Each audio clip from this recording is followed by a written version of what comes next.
रुचि हूँ उसमें, ईश्वर, मेरे पेरेंट्स, मेरे गुरु, मेरे वेल विशर्स, मेरे जितने चाहने वाले मेरे स्टूडेंट्स, सभी का बहुत बड़ा रोल है।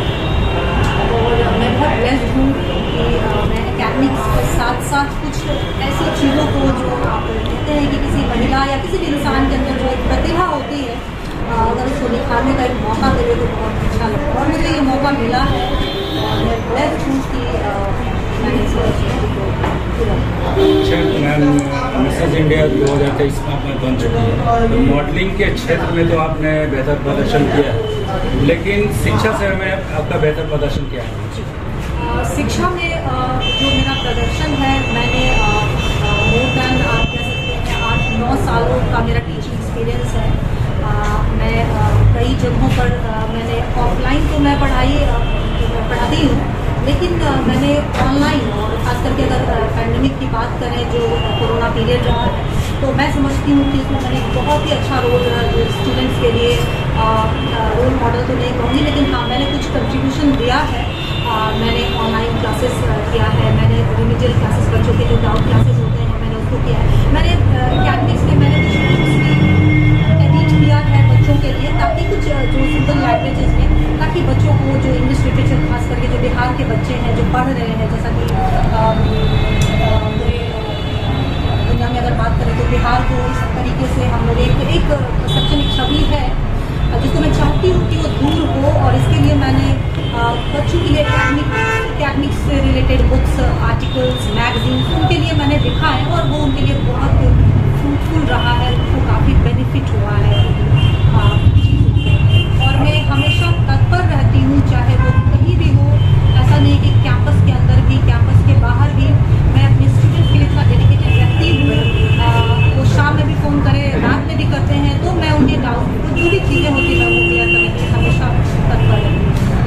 आपको कब लगा कि मॉडलिंग क्षेत्र में आने के बाद कुछ एस्टेब्लिश्ड होंगे तो कुछ कहीं ब्रेकअप कुछ ऐसा मिलेगा? आपको कब ऐसा फील हुआ? जी, मैंने दरअसल इसको एक ब्रेक या एक प्लेटफॉर्म कह लें, बीइंग अ बिहारी, हम लोगों को एक टैबू होता है, जैसे मैं मैरिड हूँ और बहुत सारी महिलाएं हैं, बहुत सारी लड़कियां जिनकी शादी हो जाती है, तो एक उनके साथ एक आप कह सकते हैं कि लिमिटेशन, एक बाउंड्री वो तरीके से मार्जिन में आ जाती हैं कि उनको लगता है, या फिर ऐसे हालात हो जाते हैं कि वो कुछ कर नहीं पाती हैं, कर चाहती भी है तो भी नहीं कर पाती हैं। कितना स्ट्रगल रहा आपका? बहुत स्ट्रगल रहा, मैं तो यही कहूँगी, लेकिन उसमें एक चीज़ है जिसको हम लोग कहते हैं डिटर्मिनेशन, एक पैशन। अगर आप सच में किसी चीज़ों को चाहते हैं, दिल से चाहते हैं, तो वो आपको ज़रूर मिलता है। और मैंने इसको देखा है, और शायद ये बहुत ही प्रैक्टिकली मैं कह रही हूँ कि अगर आप किसी चीज़ों को आजमाना चाहें तो आप उसमें पूरी तरीके से डेडिकेटेड होते हैं, तो वो शायद आपको ज़रूर मिल जाता है। ये पैशन का आपका वायरस कब से लगा? ये मैं इसको वायरस नहीं कहूँगी, क्योंकि मैं बिहारी हूँ, मैं बिहारी महिला हूँ, और पठन पाठन से मेरा काफ़ी लगाव रहा है। लेकिन इसके साथ मैं जैसे कि जॉब अपॉर्चुनिटीज़ की बात करें तो एक ये भी क्षेत्र है, मैं एक एग्जाम्पल सेट करना चाहती हूँ कि बिहार भी कहीं किसी से पीछे नहीं है, यहाँ भी कुछ चीज़ें हैं, और लड़कियाँ या लड़के हों इस प्लेटफॉर्म का बिल्कुल इस्तेमाल कर सकते हैं और वो आगे बढ़ सकते हैं। और ये कहीं भी बिहार के किसी भी यूनिवर्सिटी में आप देख लें तो बच्चों में काफ़ी टैलेंट है, और उसको एक सही प्लेटफॉर्म मिलने की जरूरत है। बिहार की महिलाओं के लिए सर क्या करना चाहेंगी? बिहार में महिलाओं के लिए तो मेरा मैसेज रहेगा, जो मैंने कहा कि आप एक लक्ष्य को बिल्कुल निर्धारित करें। बच्चे हो गए, शादी हो गई है, इन चीज़ों को आप एक बाउंड्री में ना रखें, इससे आप आगे बढ़ सकती हैं अगर आपके अंदर करने का कोई जुनून है, जज्बा है। क्योंकि मेरी शादी को 14 साल हो गए हैं और ये जज्बा मेरे अंदर रहा है, मैंने इसको बरकरार रखा है, कभी निकलने नहीं दिया।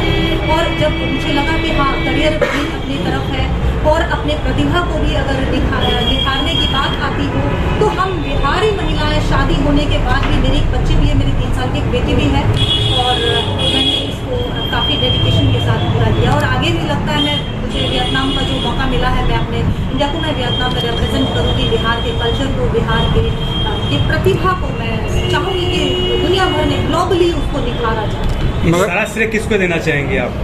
ये सारा श्रेय मुझे लगता है कि मुझे हर कोई बहुत चाहता है, क्योंकि मैं हर किसी को बहुत चाहती हूँ। और ये सारा श्रेय सबसे पहले तो मैं भगवान को दूंगी जो ईश्वर है, और दूसरे तरफ जो घर वाले हैं, क्योंकि जो उनका सपोर्ट होता है शादी के बाद, हम पेरेंट्स जो है वो सबके करते हैं, लेकिन शादी के बाद जो हम हमारे जिनको हम लोग इन लॉज कहते हैं, सास ससुर होते हैं, हस्बैंड है, उनका सपोर्ट बेहद ज़रूरी है। अगर वो आपको सपोर्ट करते हैं, और वो तभी करते हैं जब आपके अंदर के उस जज्बे को वो देखते हैं।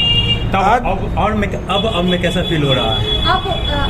अब मुझे ऐसा लग रहा है कि जब मुझे ये प्लेटफॉर्म मिला है तो सारे लोग बिल्कुल अप्रिशिएट कर रहे हैं, इसकी तारीफ कर रहे हैं, लेकिन ये श्रेय जाता है मेरे घर के सारे मेंबर्स। मेरी बहन है, मेरी छोटी बहन, अगर महिला सशक्तिकरण की भी बात आती है तो वो भी SBI में कार्यरत है, और मेरे घर में बहुत सारी महिलाएं हैं, मेरी मम्मी है, मेरी बहनें हैं, और तो सारे लोग जो है कहीं ना कहीं अपने प्रतिभा को दिखाते हैं घर के काम को संभालने के बाद में। तो ये एक बेहतरीन मुझे लगता है कॉम्बिनेशन है कि आप प्रोफेशनली और होम मेकर दोनों चीज़ों को आप कैसे बैलेंस करते हैं। ये एक टैलेंट है और ये ज़रूर दिखाना चाहिए दुनिया में। आज भी कुछ महिलाएं जो हैं मतलब अपना टैलेंट तो दिखाना चाहती हैं, मगर उनको आज़ादी नहीं मिलती। उन महिलाओं के लिए क्या कहना चाहेंगी? जी, उनको आज़ादी नहीं मिलती है तो शायद कहीं ना कहीं उनको ये इंस्पिरेशन की जब बात आती है कि आप किसी प्रतिभा, या फिर आप देख सकते हैं बिहार हो या फिर पूरे विश्व में महिलाएं बढ़ चढ़ कर आगे हो रही हैं और बढ़ चढ़ कर चीज़ों को परफॉर्म कर रही हैं, तो कहीं ना कहीं उनका जो दायरा है वो उनको समझे। ऐसा नहीं कि अगर आपको घर से परमिशन नहीं मिलता है तो आप किसी तरीके से विद्रोह करें, लेकिन हाँ उनको मनाने की कोशिश करें, अपनी प्रतिभा को कहीं ना कहीं जगह दिलाने की उनसे आप रिक्वेस्ट करते हैं, सही समय का इंतज़ार करें। ऐसा नहीं कि आपकी शादी होती है और आप 2 साल और 1 साल और 10 दिनों के बाद आप विद्रोह करते हैं कि मुझे ऐसा करना है। थोड़ा सा समय दें और अपने जुनून को अपने अंदर बरकरार रखें। तो मेरी समझ से ये चीज़ें सही आपके परिवार। इतनी मैरिड महिला में आप अपने आप को लकी समझती हैं, क्योंकि ऐसी महिला बहुत कम है जो मैरिज के बाद आपके जैसा मुकाम पा सकती है। उनके लिए कुछ बोलना चाहते हो? बताइए। मैं लक तो जैसे हम लोग पढ़ते और पढ़ाते हैं कि लक, डेस्टिनी, चांस, ये भी हमारे जीवन का एक अंग है, भाग है, लेकिन लक से ज्यादा जरूरी है। मैंने एक ही चीज पर मैंने फोकस किया, वो है पैशन। आप अगर अंदर से चीजों को बिल्कुल पैशनेट तरीके से चाह लेते हैं तो वो जरूर होता है। आप उसे किसी भी परिस्थिति में खत्म ना होने दें, चाहे वो आपकी शादी हो, आपके बच्चे हो जाए, आपके पास एक धन संपत्ति ना हो, किसी भी हालात में आप उसको मिटने ना दें। तो लकी नहीं, ये मेरा मेहनत है और मेरा जुनून है जिसको आप पैशन कहते हैं, और डिटर्मिनेशन है जिसको मैंने बिल्कुल बरकरार रखा है, और वो कहीं ना कहीं आगे मुझे लगता है ईश्वर की कृपा से और आगे बढ़ता रहेगा। मैं इतना पर नहीं रुकने वाली हूँ। स्काई इज द लिमिट, ये मेरे अंदर का एक महिला गृहिणी होती है, हाउस वाइफ होती है, कितना तकलीफ होता है, कितना डिफिकल्ट होता है घर से निकलकर मिस इंडिया का सफर होना। मुझे लगता है कि एक महिला के लिए वो सफर तब मुश्किल हो जाता है जब हमारे घर की महिलाएं साथ ना दे। सबसे पहले मैं मेल के बारे में नहीं कहूँगी, महिलाएं जब साथ देती हैं, अगर मैं अपनी मम्मी की बात करूँ तो शायद उन्होंने सबसे पहले मुझे प्रमोट किया है। तो मेल मेंबर्स का भी ज़रूरी है सपोर्ट, और महिलाओं का भी सपोर्ट ज़रूरी है, क्योंकि महिलाओं की दुश्मन ना बने, उनको ना रोके, उनके ग्रोथ को ना रोके, ये सबसे पहले ज़रूरी है। तो शिक्षित होती हैं, सारी चीज़ों को समझती हैं, तो वो बिल्कुल नहीं रोकती। सफ़र मिसेस इंडिया का हो, मिसेस बिहार का हो, जैसा मैंने इसके पहले इसी साल मैंने जीता भी है, या फिर आप दुनिया में प्रोफेशनली किसी भी काम को करना चाहते हैं, तो मुझे लगता है कि ये ज़रूरी है। मैडम सबका साथ होना। मैडम सबका मानसिकता जो है आपकी माँ की तरह या आपकी बहन की तरह तो नहीं हो सकती है, सबकी अलग होती है मानसिकता। उनको क्या कहना चाहेंगे उन लोगों के लिए?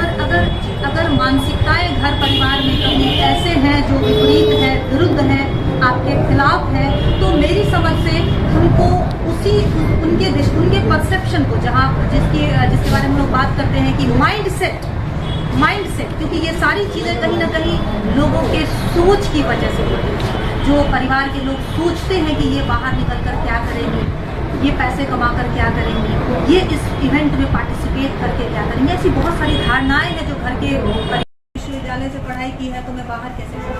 और इसका मैंने बेहतरीन उदाहरण दिया है। जब मैंने UGC के एग्ज़ाम को क्वालिफाई किया 2016 में, 66% मुझे आया, और ये बहुत घर में भी लोगों को काफ़ी, मेरे घर में काफ़ी लोग शॉक्ड थे कि आप बिहार से पढ़कर और जिस विश्वविद्यालय के बारे में लोग मतलब ज़्यादा अच्छी बातों को नहीं करते हैं। आप वहाँ से पढ़कर और आप कर्नाटक और बेंगलोर में जाकर आप इंग्लिश पढ़ाने वाले हैं, तो मुझे लगता है कि ये एक अलग सा ब्रेक है जो मेरे जीवन में मिला है मुझे, और मैंने इसको लेकर आगे जब मैं आगे बढ़ी तो मुझे ऐसा लगा कि अब मैं बिहार में हूँ, तो क्या मैं इंटरनेशनल किसी भी मैगजीन या किसी भी रिसर्च पेपर की मैं एडिटर बन सकती हूँ। और मुझे काफ़ी खुशी हुई कि मैं अभी ह्यूमैनिटीज़ के रिसर्च पेपर जो कि नाइजीरिया से पब्लिश होती है, इंटरनेशनल जर्नल है, मैं इसकी असिस्टेंट एडिटर भी हूँ। और ये सारी चीज़ें कहीं ना कहीं हम लोगों को काफ़ी अच्छा लग रहा है, मुझे पर्सनली बहुत अच्छा लग रहा है कि मैं यहाँ होने के साथ साथ मैं बहुत ही आगे अपने बिहार को ग्लोबल प्लेटफॉर्म पर रख पा रही हूँ, इंटरनेशनली रख पा रही। मैं सहरसा की रहने वाली हूँ, बिहार से सहरसा की रहने वाली हूँ। मेरा जो एकेडमिक सर्च के हिसाब से मैंने बहुत सारे रिसर्च पेपर जो रिक्वायरमेंट होती है, जैसे 12-13